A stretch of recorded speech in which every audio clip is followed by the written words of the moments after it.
Yeah, coach just told me just be ready to shoot at all times. And everybody's looking at K-Mac to shoot the ball and try to shut her down. So whenever I got the opportunity to shoot, I shot the ball.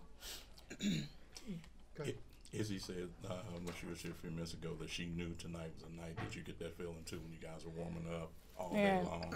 It's been too long, and we all just felt like it was just time. We all keep telling ourselves, "Yo, it's time to win the championship." It's a joke, but it's not. But yeah, we just all had the feeling, and tonight is the night.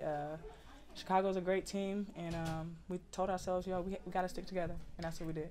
Going into that fourth quarter, obviously we all know the history of Yes, fourth quarter breakdowns. Don't remind me. Was there a different approach to that fourth quarter than past games, considering, we know what mistakes we've made, so let's not try to make them this time? Yeah, just limit our turnovers. Yeah. Because in fourth quarters, every single game, we at least have 4 to 5 turnovers, and we only had 1.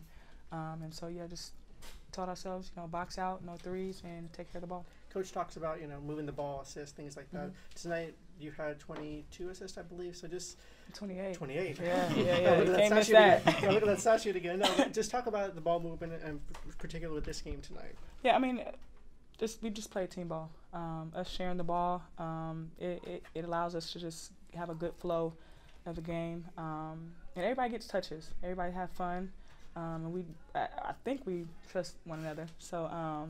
Yeah, everybody get touches, and we just all have fun. Same question I asked Mariah. Do you feel that chemistry is starting to build now slowly a little bit with this team? I actually do. Even though we took the L to Minnesota, we had great chemistry that game, and that it carried over to this game.